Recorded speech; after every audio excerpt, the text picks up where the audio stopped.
My dear students of BTech first year mechanical branch, I am Dr. Rohit Prasad, Associate Professor of Mathematics in Engineering Humanity Department. I welcome to you our sixth lecture on unit number 2, module 2, topics, problems on beta gamma functions. After 5 minutes, I will start the session. Nikhil Verma. Session को start करने के पहले हम लोग आपको MST का format भी समझाएंगे। एमएसटी का जो पेपर कैसा होगा, उसका क्या रहेगा, कॉमनली सभी सब्जेक्ट टीचर यही फॉर्मेट फॉलो करेंगे, वो भी हम आपको बताएंगे। आज की टॉपिक्स को क्वेश्चन कराने के पहले वो स्लाइड शेयर करेंगे। जस्ट 2-3 मिनट और बचे हैं, उसके बाद हम लोग फॉर्मेट ऑफ एमएसटी पेपर पे आएंगे और फिर इसके बाद हम आपको आज की क्लास में बीटा फंक्शन से कैसे एक क्वेश्चन सॉल्व होता है वो क्वेश्चन सॉल्व करना भी आपको सिखाएंगे। साथ में होमवर्क के लिए, प्रैक्टिस के लिए क्वेश्चन भी देंगे। और फिर इसके बाद टाइम मिल गया तो हम आपको डबल इंटीग्रल के बारे में भी सिखाएंगे, that is integration of more than one variable function.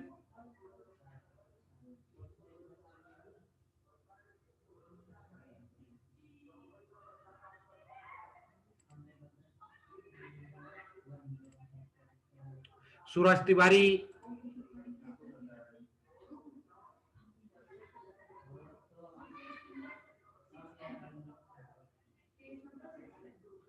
सूरज तिवारी,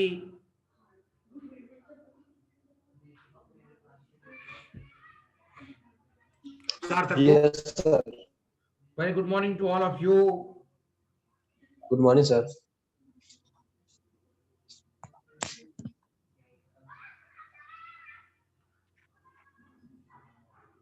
और कल आपका मॉक ड्रिल होगा फॉर एमएसटी ऑनलाइन के लिए। एक टेस्ट हो रहा है, एक तरह का रिहर्सल हो रहा है, तो इसलिए कल का भी सेशन बिल्कुल याद से ज्वाइन करना है आपको। दैट इज जो एमएसटी जो है एग्जाम मॉक ड्रिल के लिए सैंपल के तौर पे आपको कल हम 5 मिनट पहले लिंक देंगे, 3 बजे के पहले 2:55 पे, जो कि 1 घंटे में क्लोज हो जाएगी। तो उसी तरह से आप लोग 1/4 A4 साइज के पेपर में आंसर लिखेंगे उन क्वेश्चंस का और एक सिंगल फाइल बना के अपलोड करेंगे, जो हमारे एचओडी सर ने, भट्ट सर ने आपको गाइडलाइंस दी है और मैंने भी आपको गाइडलाइंस दिए हैं। सिंगल फाइल अपलोड करना है आपको, सारे क्वेश्चन के आंसर एक एक करके आपको A4 साइज के पेपर में लिखना है। देवेंद्र नगर,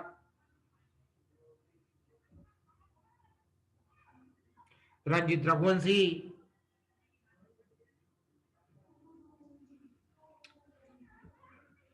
इसलिए सभी लोग व्हाट्सएप से और ई कैंपस को रेगुलरली एक्सेस करते रहिए। सारे काम की इंपॉर्टेंट इंफॉर्मेशन आपके लिए आ रही है। आप में से कुछ लोग देख रहे हैं, कुछ नहीं देख रहे हैं, बहुत गलत कर रहे हो, ध्यान से करो।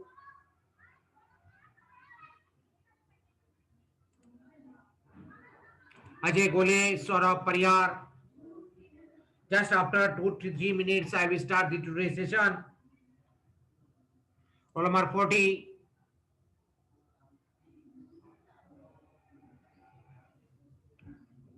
राहुल पाल, रुपेश पटेल।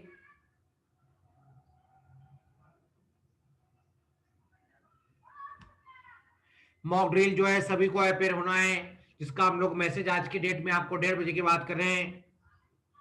लमर इंद्रजीत लस्कर एंड हर्ष चौहान,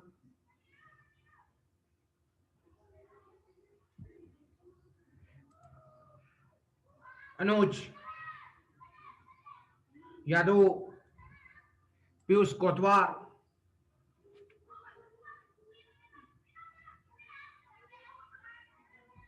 बस 1 मिनट के बाद हम लोग सेशन स्टार्ट करने जा रहे हैं। सबसे पहले हम एमएसटी का पेपर का फॉर्मेट आपको बता रहे हैं, फिर इसके बाद हम अपना सेशन आज का कंटिन्यू रखेंगे। सौरभ भास्करन काफी दिन बाद ज्वाइन किया है क्लास को।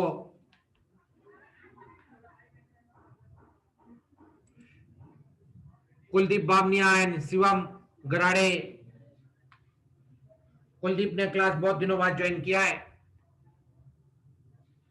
इतना समझाने के बाद, इतना सिखाने के बाद भी टाइम का लोगों को वैल्यू नहीं है।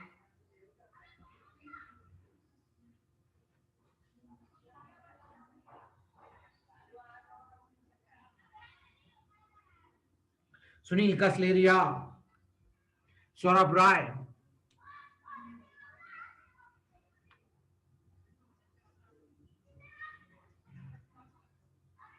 आज की क्लास में हमें सबको फॉर्मेट शेयर करना है, इसलिए हम थोड़ा वेट करेंगे।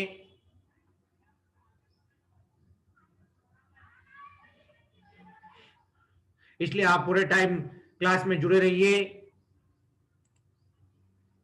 24 राहुल पवार,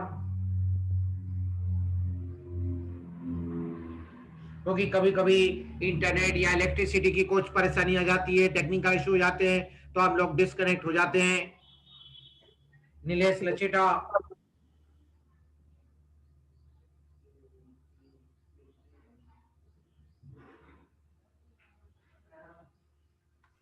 अभी तक 23 स्टूडेंट्स क्लास को ज्वाइन कर चुके हैं। टोटल 40 स्टूडेंट्स हैं आपकी क्लास में।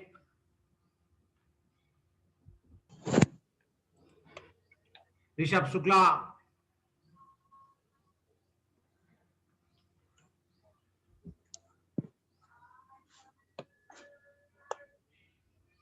नीलेश लचेटा के उसमें कोई इशू नहीं है ज्वाइन होने में।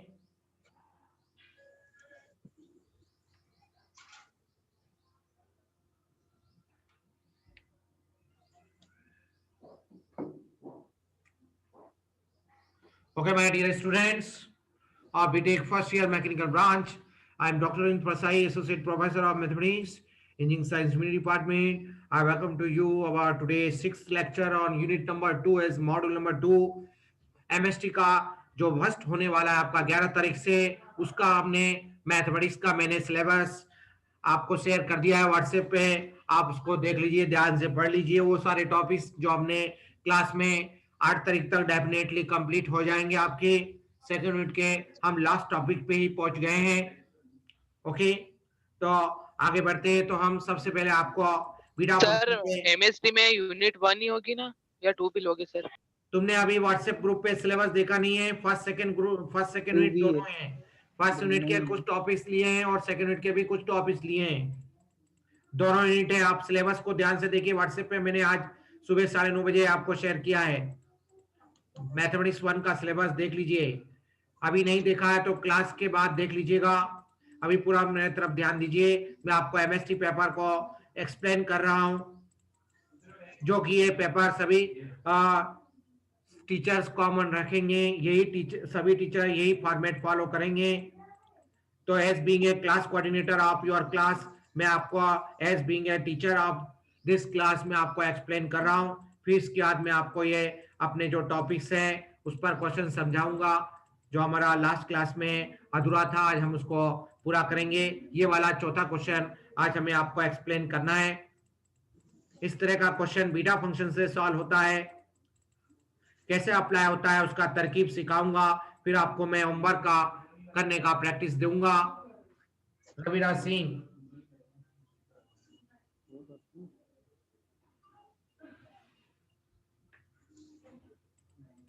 सबसे पहले आप सभी लोग टेम्पलेट को समझ लें कि एमएसटी का फॉर्मेट क्या होगा पेपर का, ताकि आपको रन टाइम में कोई समस्या नहीं आए। किसी को फोन लगाने की आपको जरूरत नहीं होगी, क्योंकि हम लोग सब एग्जाम में बिजी रहेंगे तो आपका फोन पिक नहीं करेंगे एमएसटी के दौरान में। इसलिए अभी आप इस फॉर्मूले को समझ लीजिए। ये रहा आपके सामने एमएसटी के पेपर का फॉर्मेट, इस तरह का रहेगा।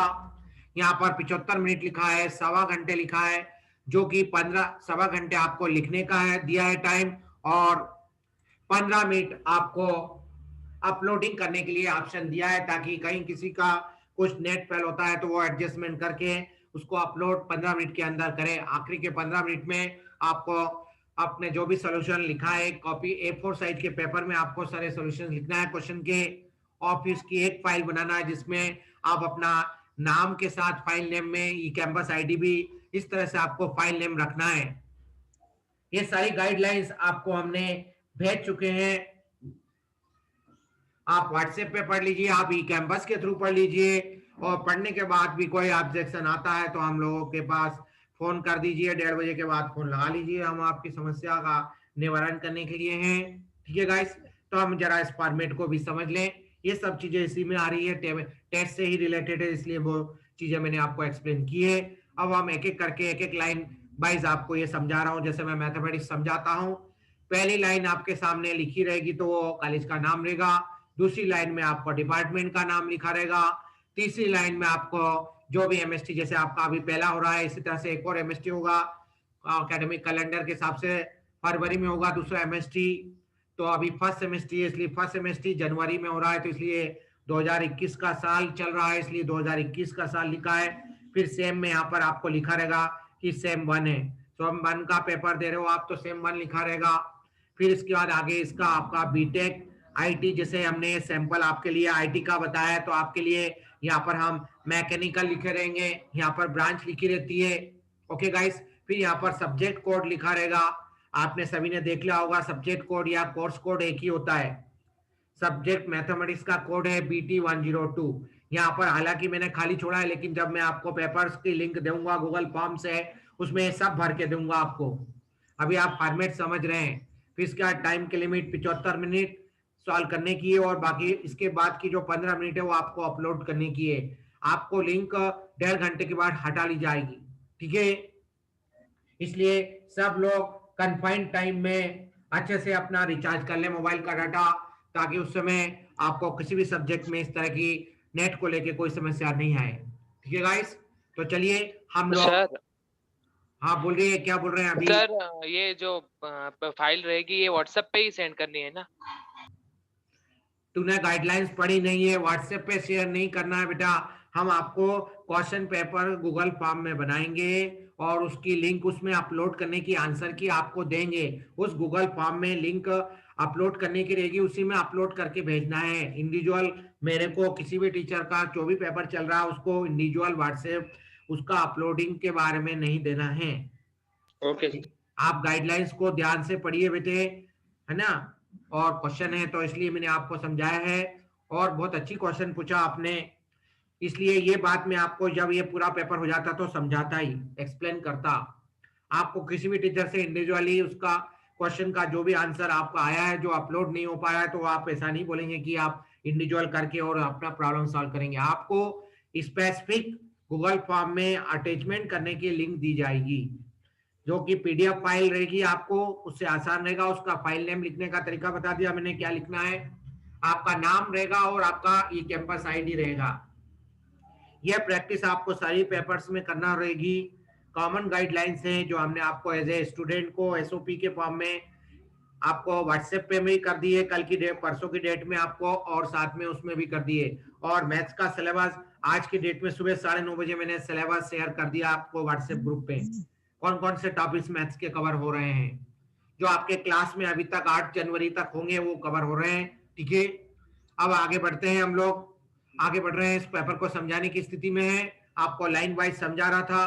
कोर्स का नाम होता है सब्जेक्ट का नाम, मैथमेटिक्स 1 है तो मैथमेटिक्स 1 लिखा रहेगा, और जो सब्जेक्ट का कोड है वो यहाँ लिखा रहेगा।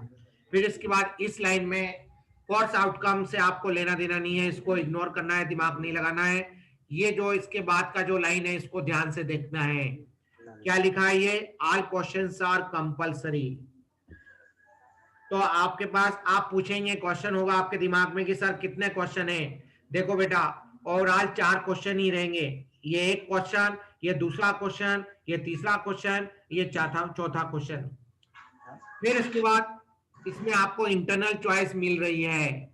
यदि पहला क्वेश्चन है, जैसा मैं पहला क्वेश्चन में एक्सप्लेनेशन दूंगा ना, सेम एक्सप्लेनेशन आपके लिए दूसरे क्वेश्चन के लिए भी रहेगा, तीसरे के लिए भी रहेगा, चौथे के लिए भी रहेगा। मैं आपको केवल 2 बार दोहराऊंगा, इसके बाद आप लोग अलग से इंडिविजुअल कॉल करके अपने डाउट पूछेंगे इस फॉर्मेट के बारे में, क्योंकि टाइम बहुत लिमिटेड है। मैं बहुत सारी बातें बोल चुका हूं, अभी जो बचा हुआ टाइम है उसमें मुझे आपको पढ़ाना भी है, तो इसलिए इसको देखते हुए, ध्यान देखते हुए आप भी अपना पढ़ाई करने का स्तर लेवल को थोड़ा एडवांस कीजिए। एडवांस करना मतलब स्पीड आपको ही प्रैक्टिस करके बढ़ाना होगी। ओके गाइस, तो पहला क्वेश्चन है, तो पहले क्वेश्चन में आपको इंटरनल चॉइस जैसे पहले क्वेश्चन में मिल रही है, इसी तरह से दूसरे क्वेश्चन में भी इंटरनल, इसको बोलते हैं इंटरनल चॉइस। या तो ए करो या बी करो। पहले क्वेश्चन का ये ए करना है या बी करना है, करना जरूर है।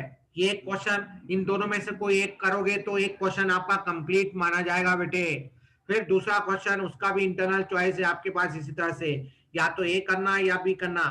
सब लोग अपनी मर्जी से जिसको जो आएगा वो करेगा, ठीक है, कोई एक दूसरे को बताएगा नहीं। फिर तीसरा क्वेश्चन उसमें या तो ए करेगा या बी करेगा। फिर चौथा क्वेश्चन आपस में बातचीत करने में टाइम मत वेस्ट करना, जितना आता उतना सॉलिड लिखना, ठीक है बेटे। तो चौथा क्वेश्चन भी इसी पैटर्न का होगा, इसका भी इंटरनल चॉइस होगा, ए होगा या बी में से कोई भी एक करो। ऐसा कुछ नहीं है कि सपोज करो किसी बच्चे को पहले पहले पार्ट सभी के अच्छे लगे मतलब सभी को इन क्वेश्चन के चारों क्वेश्चन के पहले पार्ट आते हैं तो पहला करेगा, ऐसा कुछ बंधन नहीं है। इसलिए आपको कहा गया है गाइडलाइंस में कि इंटरनल चॉइस है। बहुत फ्रीडम दी आपको, पहले क्वेश्चन में भी इंटरनल चॉइस है, इसको फ्रीडम बोलते हैं। दूसरे में भी इंटरनल चॉइस, तीसरे में भी इंटरनल चॉइस, चौथे में भी इंटरनल चॉइस। अब ये जो चार क्वेश्चन है ये पहले यूनिट के टॉपिक्स में से आ सकता है, दूसरे क्वेश्चन दूसरे यूनिट के टॉपिक से भी हो सकता है रिलेटेड। यदि मैं मैथ्स का आदमी हूं तो मैथ्स आपको बता रहा हूं, तो मैथ्स का इस तरह से होगा कि पहला क्वेश्चन पहले यूनिट से, दूसरा क्वेश्चन दूसरे पहले यूनिट से होगा, फिर तीसरा क्वेश्चन दूसरी यूनिट से होगा, चौथा क्वेश्चन दूसरी यूनिट से होगा। इस तरह से सिलेक्शन किया गया है। जितना टॉपिक सिलेबस में बताया हमने कोशिश करी कि हम उसको आपके सामने पेश कर सकें, इसमें शो अप कर सकें। तो इस तरह से ये पेपर का फॉर्मेट है बेटे। सभी क्वेश्चन का वेटेज सेम है, 5 नंबर का वेटेज है। अब ऐसा हो सकता है कि कोई क्वेश्चन को करने में आपको कम समय लगे, कोई क्वेश्चन को करने में ज्यादा समय लगे, वो सब हमने सोच समझ के क्वेश्चन पेपर सेट कर रहे हैं, ठीक है। आपका 1.25 घंटे में डेफिनेटली होना है 75 मिनट में, और बाकी के 15 मिनट आपको अपलोडिंग के देते हैं। ऐसा करके पूरा टाइम ड्यूरेशन जो है आपको टाइम टेबल में 1.5 घंटा दिया जा रहा है। ओके गाइस, पेपर में 75 मिनट लिखा रहेगा और आपको ऐसे हम लोग 1.5 घंटे का टोटल टाइम दे रहे हैं, जिसमें आपको अपलोड करके आपका काम कंप्लीट आपको करना है।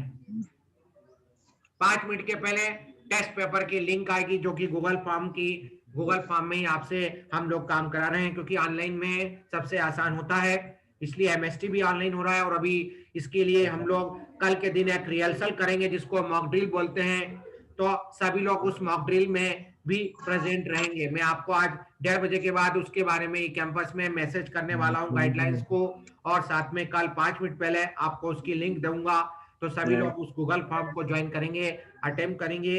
1 घंटे का टाइम दिया जा रहा है ताकि आपको एक थोड़ी सी रिहर्सल हो जाए। हेलो, आप बोलिए, अब आप बोलिए, मेरी बात पूरी हो गई, अब कहिए आप क्या बोलना चाह रहे हो बेटे, बोलिए, बोलो बेटे। आप चुप कैसे हो गए? चुप, किसी और से बात कर रहे हो क्या पास में?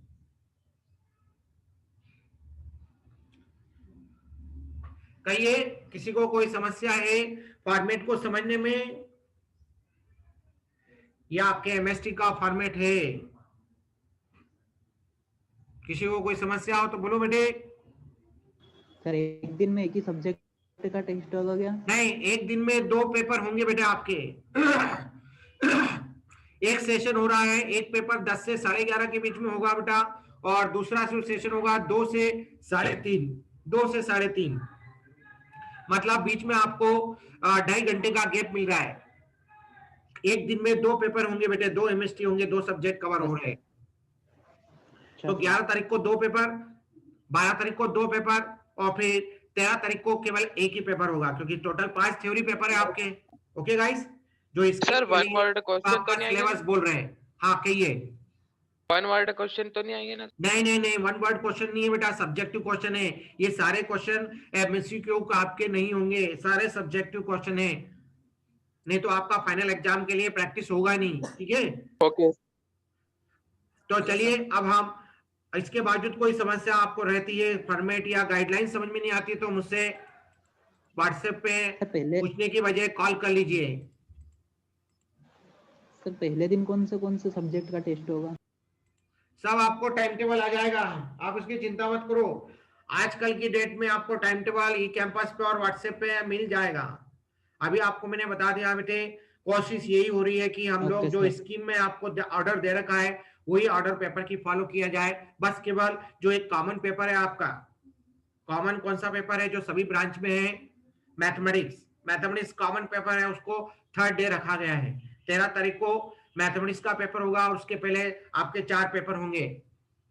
चलिए डिटेल्स में आपको हमारे एचओडी सर आज की डेट में आपको कम्युनिकेशन आजकल की डेट में करने वाले हैं टाइम टेबल। चलिए आते हैं हम लोग, फिर ये सब क्वेश्चन आपके प्रैक्टिस के लिए, होमवर्क के लिए। तो चौथा क्वेश्चन जो कि बीटा फंक्शन के ऊपर है, बीटा फंक्शन का क्वेश्चन, हमें बीटा फंक्शन की मेथड सिखाना है। चलिए आते हैं इस क्वेश्चन की तरफ। साइलेंट करो रे मोबाइल, नहीं तो पिटाई करूंगा मैं। ये बोलिए, कहिए, कहो बेटा क्या बोलना चाह रहे हो? क्वेश्चन बाकी था इसका। पहला क्वेश्चन तुमने स्क्रीनशॉट सर, लिया होगा, मेरे हिसाब से तो क्वेश्चन पूरा हो गया था बेटा। एक मिनट रुको, चलिए यहां तक हुआ था, कहां तक हुआ था ये क्वेश्चन? सर वो log वाला log 1/x लॉग वाला की तो पावर तुमको n मैंने लॉग वाला तो तुमको मैंने होमवर्क के लिए दिया है बेटा, वो सेल्फ प्रैक्टिस करिए और नोट्स में देख लीजिए, नोट्स में मिल जाएगा ये क्वेश्चन। मैंने आपको हिंट दिया था कि ये लॉग फंक्शन है, तो इसको अपन इसमें एक्सपोनेंशियल फंक्शन का इंट्रोडक्शन इसमें इंट्रोड्यूस कर सकते हैं। क्योंकि लॉग थोड़ा सा समझा देता हूं, लिमिट 0 से 1 है, अपने को 0 से 1 लिमिट को देख के ऐसा लगता है कि यार ये बीटा से हो जाएगा, लेकिन ये बीटा से नहीं होगा। बीटा के पहले गामा के बारे में सोचना है तुमको, बीटा के बारे में बाद में सोचना है बेटे। तो इसके लिए अपन क्या करेंगे, जो भी इंटीग्रल के अंदर फंक्शन है उसको उस पर विचार करेंगे। क्योंकि एक्स वेरिएबल की पावर कुछ दे रखी है, तो इससे ये संभावना हो रही है कि ये गामा फंक्शन से हो सकता है यदि इसमें एक्सपोनेंशियल फंक्शन आ जाए। तो एक्सपोनेंशियल फंक्शन को कैसे लाएंगे, इसके लिए आपके पास लॉग फंक्शन दिया हुआ है।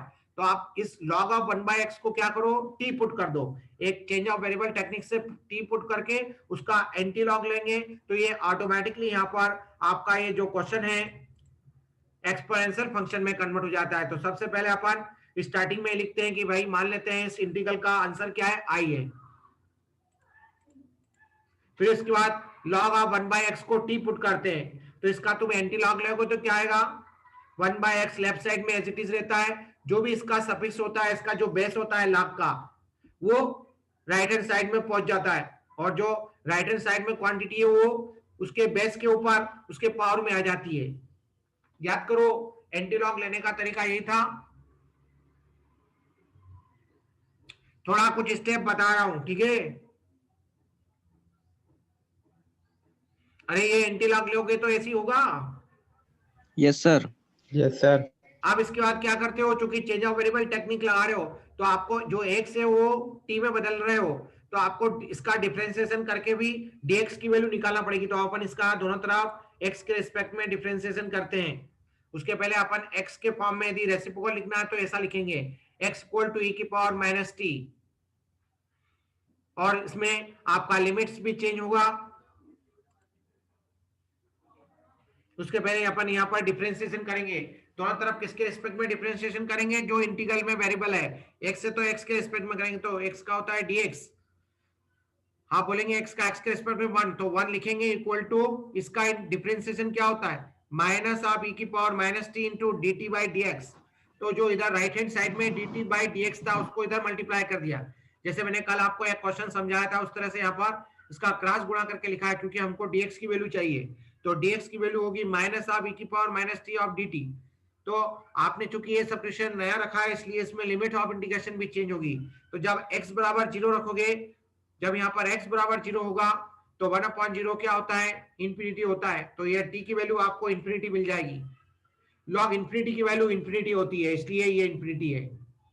और जब x बराबर 1 रखोगे तो log 1 की वैल्यू क्या होती है, log 1 की वैल्यू क्या होती है, 0 होती है। log 1 की वैल्यू क्या होती है, 0। बोलो बेटा, log 1 की वैल्यू 0 होती है। यदि आप मालूम है तो नोट कर लो, 0 है ना। और log इंफिनिटी की वैल्यू इंफिनिटी होती है, log इंफिनिटी की वैल्यू इंफिनिटी होती है। तो इस तरह से आपका जो एक दिया हुआ क्वेश्चन है वो एक गामा फंक्शन के उसमें शिफ्ट हो जाएगा। तो माइनस साइन आएगा, यहाँ पर लिमिट रखेंगे, जहां पर 0 है उसकी जगह इंफिनिटी रखेंगे, जहां पर 1 है उसकी जगह आप लोग 0 रखेंगे बेटे, और फिर यहाँ पर इंटीग्रल के अंदर भी ये सब्स्टिट्यूशन रखेंगे। इस तरह से आपका ये इंटीग्रल बदल जाता है। और चूंकि आपका जो गामा फंक्शन होता है उसमें लिमिट जो है लोअर लिमिट 0 होती है और अपर लिमिट इंफिनिटी होती है, इसलिए हमारे पास जो एक प्रॉपर्टी होती है डेफिनेट इंटीग्रल की उसको हम लगाते हैं और उससे ये लिमिट इंटरचेंज करते हैं। इंटरचेंज करने का मतलब जो ऊपर वाली लिमिट है उसको नीचे में कर देते हैं और नीचे वाली लिमिट को ऊपर कर देते हैं, अदला बदली कर देते हैं। तो ये हम लोग प्रॉपर्टी ऑफ डेफिनेट इंटीग्रल से यूज कर रहे हैं। वो रूल ये बोलता है कि साइन माइनस हो जाता है, तो माइनस पहले से है तो माइनस माइनस प्लस हो जाएगा। इस तरह से ये आपका e की पावर माइनस एन टी, क्योंकि आप इसमें घातांक का नियम भी लगाएंगे अंदर, देखो कैलकुलेशन ध्यान से, e की पावर माइनस एन टी और माइनस माइनस प्लस टी, तो आपका e की पावर माइनस टी कट जाएगा। ओके, तो आपका बचेगा e की पावर माइनस एन टी और t बचेगा। देख लो सभी लोग ये कैलकुलेशन, प्रॉपर्टी का माइनस आता है इसलिए माइनस से माइनस कट गया तो ये प्लस हो गया। लिमिट जब भी ये जो e की पावर, हाँ बोलिए बेटे, e की पावर, हाँ सर, ये जिसपे आपका वो जर ऊपर वाला ये वाला ना, ये हाँ तो सर, सब्स्टिट्यूशन हाँ सर, ये n-1 इंटू टी, ये कैसा है? देख पिछले, इसके लिए पिछले स्लाइड देखना पड़ेगी तुझे। x की जगह रखना है, x की जगह तूने क्या निकाला, x की वैल्यू देख उधर दूसरी स्लाइड की तरफ देख, ये x की वैल्यू मैंने निकाल के दी तेरे को, x बराबर e की पावर माइनस टी रख उसकी पावर में, तो पावर ऑफ पावर का घातांक का नियम का गुणा हो जाता है, ये घातांक का नियम का गुणा हो जाता है ना, तो इसलिए minus of n minus 1 into T आ गया। और t तो आपने सब्स्टिट्यूट किया है और dx की जगह आपने ये वैल्यू रखी है और माइनस साइन, आपने माइनस साइन को निकल के बाहर ले लिया। फिर इसके बाद यहाँ पर हमने प्रॉपर्टी ऑफ डेफिनेट इंटीग्रल भी लगाई है और साथ में घातांक का नियम भी लगाया है। लॉ ऑफ इंडेक्स ऐसा लगाया कि बेस सेम है, देखो ई बेस सेम है तो घाते क्या होती है, गुणा होता है तो घाते जुड़ जाती है।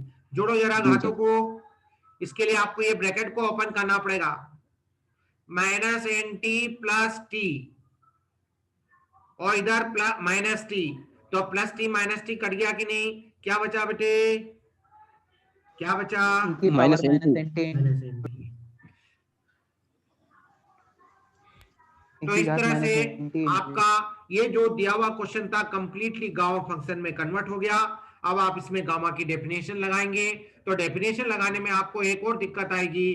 क्या दिक्कत आ रही बेटे, मैंने आपको बताया था कि जो एक्सपोनेंशियल की पावर में होता है उसमें coefficient of the variable is 1, coefficient of the variable is 1, यहाँ पर n है, तो इसलिए हमें यहाँ पर एक और सब्स्टिट्यूशन रखना पड़ेगा। तो हम n को तो नहीं बदल सकते, हमें पूरे वेरिएबल की वैल्यू को बदलना पड़ेगी। तो हम क्या करेंगे, अगले स्टेप में nt को z पुट करेंगे। मतलब ऐसे क्वेश्चन में हमें 2 बार सब्स्टिट्यूशन रखना पड़ता है। वही किया बेटे आपके सामने मैंने, पुट nt बराबर z, तो इसका डिफरेंशिएशन करो, n इंटू dt बराबर dz। आ गया कैलकुलेशन समझ में सभी को? यहां पर क्यों नहीं लग रहा है गामा फंक्शन, क्योंकि e की पावर में माइनस ऑफ सिंपली वेरिएबल का कोएफिशिएंट 1 होना चाहिए। याद करो, याद किया कि नहीं सभी ने डेफिनेशन? देखो बेटा पिछली क्लास नहीं पढ़ोगे आगे कुछ समझ नहीं आ रहा है, कोई सा भी सब्जेक्ट हो। ये देखो बहुत पहले बता दिया मैंने 2 क्लास के पहले। ये देखो आपके सामने गामा फंक्शन की डेफिनेशन, लिमिट होती है 0 से इंफिनिटी, e की पावर में माइनस ऑफ x, x मतलब वेरिएबल का कोएफिशिएंट क्या है 1, और यहाँ पर वेरिएबल की कोई भी पावर हो सकती है, कोई दिक्कत नहीं। ये एडजस्टमेंट हम बाद में करेंगे, सबसे पहले एक्सपोनेंशियल फंक्शन का एडजस्टमेंट करेंगे। यदि एक्सपोनेंशियल फंक्शन का एडजस्टमेंट हो गया तो फिर उसकी पावर का एडजस्टमेंट करना है। तो हमारा ये जो प्रॉब्लम है थोड़ा कॉम्प्लेक्स है, जिसमें हमें 2 काम करना पड़ रहे हैं। एक साथ दो सब्स्टिट्यूशन एक के बाद एक रखना पड़ रहे हैं। ये देखो, समझ में आया बात को, क्यों हमने एनटी को जेड रखा, नया वेरिएबल से पुट किया, ये बेसिक रीजन है। ये सब चीजें दिमाग में याद रखना पड़ेगी, मतलब दोहराते रहना पड़ेगा, तो ये आपके लिए चिपक जाएगा, फ्रिज जैसा, क्यों फिक्स जैसा फिक्स हो जाएगा। देखो कोई ने बोरिंग चालू किया है, बंद करो तो बेटा। 10 मिनट का टाइम अपडेट कर रहे हैं बेटा। चलिए नेक्स्ट स्लाइड में नेक्स्ट स्टेप आ रही है। हमने जो भी आपको अभी एक्सप्लेन किया उसको हमने इंटीग्रल में रख दिया, ऊपर वाली इक्वेशन में रख दिया, जो पहले वाला इंटीग्रल था उसमें सब्स्टिट्यूट कर दिया, आपके सामने देख लीजिए, e की पावर माइनस जेड हो गई, और फिर वहां से हमने t की वैल्यू निकाली तो z अपॉन n रह गई, और dz हमने जो डिफरेंशिएशन किया था तो उसमें dt की वैल्यू आ रही थी 1/n इंटू dz, तो जो 1/n कांस्टेंट था उसको यहाँ पर हमने बाहर ले लिया। अभी हम ये वाले को भी बाहर करेंगे, ये वाला n को भी बाहर कर दिया हमने, और फिर नीचे घातांक का नियम लगा दिया, n इंटू n क्या होता है, जैसे x इंटू x क्या होता है x स्क्वायर, उसी तरह से n into n n square, फिर इंटीग्रेशन e की power minus z into z आएगा, तो z की पावर, अब अपन जब एक्सपोनेंशियल फंक्शन पूरी तरह से सेट हो जाएगा और लिमिट सेट हो जाएगी, तो फिर इसके बाद तीसरी स्टेप में हम z की पावर को एडजस्ट करेंगे। एडजस्ट करने का मतलब जो गामा फंक्शन की डेफिनेशन होती है ना, उसमें वेरिएबल की पावर में n-1 के फॉर्म में लिखेंगे। तो आपके पास यहाँ पर वेरिएबल की पावर 1 लिखी है, तो 1 को अपन -1 में कैसे लिख सकते हैं, 2 - 1 करके। ऐसा मैंने कल भी आपको एक एग्जांपल में कैलकुलेशन समझाया था, वो आपका 1/4 कुछ आ रहा था, करा था ना कि नहीं बेटा।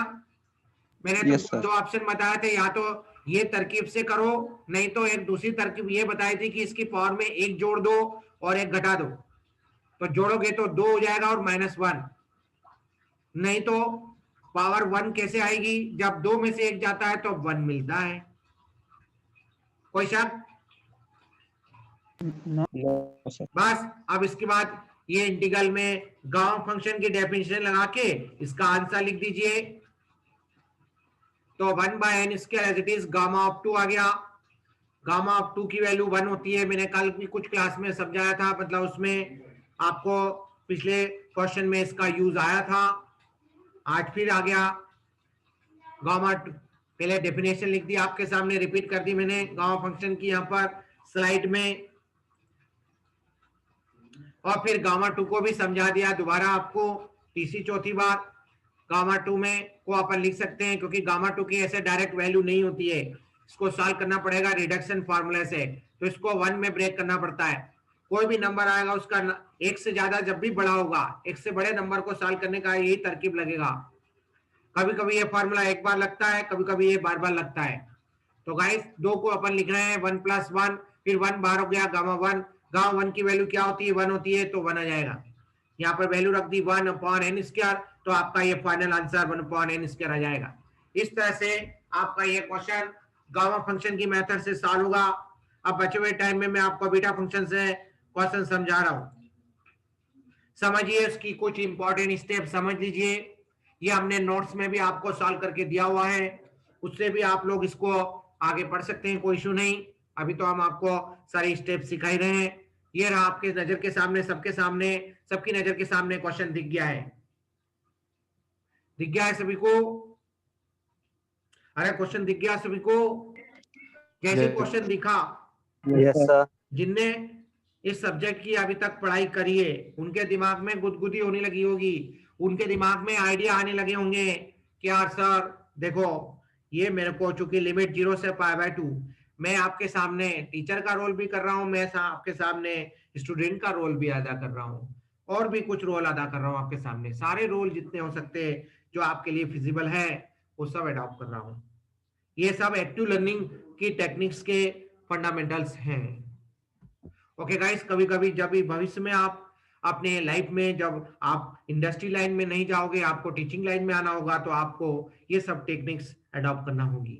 ओके गाइस, तो ये आपने देखा, इंटीग्रेशन आपको दिखा, डेफिनेट इंटीग्रल है क्योंकि लिमिट डेफिनेट है, और लोअर लिमिट 0 है, अपर लिमिट π/2 है, तो अपने को दिमाग में ऐसी गुदगुदी हो रही है, अपने दिमाग में ऐसा सोचने में आ रहा है कि सर आपने इसका एक स्पेशल फार्मूला बताया है।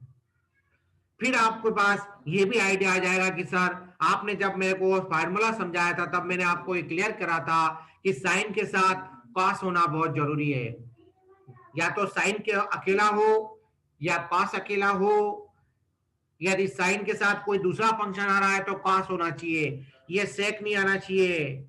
तो इसके लिए मुझे कुछ उठापटक करना पड़ेगी। क्या उठापटक करूं? मैं यहाँ पर ऐसे क्वेश्चन में कॉस से गुणा करूंगा और कॉस से डिवाइड भी करूंगा, कॉस से मल्टीप्लाई भी करूंगा इंटीग्रल में और डिवाइड भी करूंगा। उसके पहले मैं इसका आंसर एज्यूम करूंगा। क्या आंसर एज्यूम करूंगा? आई चूंकि इंटीग्रल का मान लिखने का सिंबल होता है इसलिए आई यूज करते हैं। आपने 12th क्लास में आपके टीचर ने बताया होगा, नहीं बताया तो आप याद रख लो। तो गाइस वही जो तरकीब बताई मैंने, एक कास को ऊपर लिखा, जो नीचे वाला कास था उसको मैंने ऊपर ले गया, ऊपर ले जाने के बाद वो sec x हो जाएगा। देखो इधर sec x की पावर पहले से 1/2 अवेलेबल है, दोनों में गुणा हो रहा है तो पावर जुड़ जाएगी। कितनी घात हो जाएगी बेटे? घात कितनी हो जाएगी? 1/2 3/2 है ना। साइन कोई परेशान नहीं कर रहा अपने को, हम साइन को डिस्टर्ब नहीं करेंगे। हमें जो परेशान कर रहा था सेक को हम कॉस में बदलने की पोजीशन में हैं, इसलिए हमने कॉस का एडजस्टमेंट किया। ऐसे ऐसे क्वेश्चन में हर बार ये एडजस्टमेंट हमें सीखना होगा बेटे। चलिए अगली स्लाइड शेयर कर रहा हूं बेटे। अब मैं क्या करूंगा कि जो सेक है ना, सेक को अब वो समय आ गया है कि कॉस में बदलना पड़ेगा। पहले नहीं बदल सकता था क्योंकि पहले बदलता तो मैं अपने टारगेट पे पहुंच नहीं पाता। ये सब फीलिंग्स आपको प्रैक्टिस करने से होगी, चिंतन करने से अनुभव मिलता है बेटे। तो चलिए ये एक स्टेप ज्यादा लिख दिए मैंने, एक स्टेप भी लिखना है मुझे आपको। एक समय में आप भी एक ही चीज लिख पाते हैं कॉपी में, एक साथ तो 10 स्टेप लिख नहीं पाते हैं। ऐसा मैं भी यहाँ क्यों लिखूं? ओके गाइस, तो ये आपके सामने इंटीग्रेशन है। लिमिट में कुछ भी नहीं किया मैंने, केवल जो सेक था उसको कॉस में बदला और कॉस में बदलने के साथ साथ एक और ट्रिग्नोमेट्री की आइडेंटिटी लगाई बेटा मैंने। कॉस को अपन साइन में कैसे बदल सकते हैं? 1 माइनस साइन स्क्वायर एक्स लिख के और उसकी पावर 1/2। तो एक आपके पास 3/2 पावर थी, एक 1/2 और आ गई, तो पावर टोटल कितनी हो गई? 3/4 हो गई। बाकी साइन एज इट इज है, इधर जो कॉस था वो एज इट इज है, dx एज इट इज है। अब ऐसा क्यों किया मैंने? ताकि आप यहाँ पर आप देख रहे हैं बेटा, आपको साइन का डिफरेंशिएशन यहाँ पर अवेलेबल है। आपके पास साइन का डिफरेंशिएशन क्या होता है बताओ जरा? अरे साइन का डिफरेंशिएशन क्या होता है बेटे? cosec। तो इसलिए अब हम क्या करेंगे, इस इंटीग्रल में सब्स्टिट्यूशन रखेंगे। कौन सा सब्स्टिट्यूशन? जिस फंक्शन का भी डिफरेंशिएशन इंटीग्रेशन में मौजूद रहता है ना बेटे, तो हमको मालूम है उसे इंटीग्रल को सॉल्व करने के लिए अपन को चेंज ऑफ वेरिएबल टेक्निक्स लगाना होती है। तो ये रहा आपके सामने, आपने sin t को x पुट कर दिया, sin x को t पुट कर दिया, फिर इसके बाद का कैलकुलेशन सेम है जैसा अभी तक हम करते आए। डिफरेंशिएशन करो जरा, cos x का dx और dt by dx का dx मल्टीप्लाई कर दिया हमने। फिर इसके बाद लिमिट में आपको चेंज मिलेगा। जब x की पावर 0 रखेंगे तो साइन में 0 कब होता है? जब 0 होता है तो t की वैल्यू 0। साइन में π/2 रखेंगे बेटे तो साइन π/2 की वैल्यू कितनी होती है? 1। तो ये 1 लिख दो, 1 होती है सर। अब रख दो बेटा ये सारे सब्स्टिट्यूशन ऊपर वाले इंटीग्रल में। तो आपकी लिमिट ऑफ इंटीग्रेशन कन्वर्ट हो रही है 0 से 1 में 1/1 माइनस टी स्क्वायर की पावर 3/4 और t की घात 8/3 और cos x dx की जगह आपने dt रख दिया बेटे। अब इस पावर को ऊपर शिफ्ट करो। आपको ऊपर शिफ्ट करने में दिक्कत ये आएगी कि जो हमारा बीटा फंक्शन की डेफिनेशन होती है ना, उसमें जो फैक्टर आता है t वाला तो कोई दिक्कत नहीं, 1 माइनस टी आना चाहिए। तो 1 माइनस टी नहीं आ रहा है तो टी स्क्वायर जब भी आएगा, टी क्यूब आएगा, टी 5 आएगा, तब आप लोग ये टेक्निक्स अडॉप्ट करेंगे। आप क्या करेंगे, उसको एक नया वेरिएबल पुट कर दीजिए। जैसे आपने ऊपर ये टेक्निक्स अडॉप्ट की थी, चेंज ऑफ वेरिएबल टेक्निक्स, यहाँ पर दोबारा आपको ऐसे क्वेश्चन में लगाना होगी। बाकी पूरा मैकेनिज्म सेम है, लिमिट आपकी अनचेंज रहेगी। इस सब्स्टिट्यूशन में आप रख दीजिए, आपके लिमिट में कोई फर्क नहीं पड़ना है। और फिर इसके बाद आप ये सब्स्टिट्यूशन रखेंगे, ये जो मल्टीप्लाई में 1/2 होगा इसको इंटीग्रल के बाहर लेंगे, लिमिट आपकी अनचेंज है बेटे। t की पावर आपके पास जो बचेगी वो 5/6 और इंटू 1 - z की पावर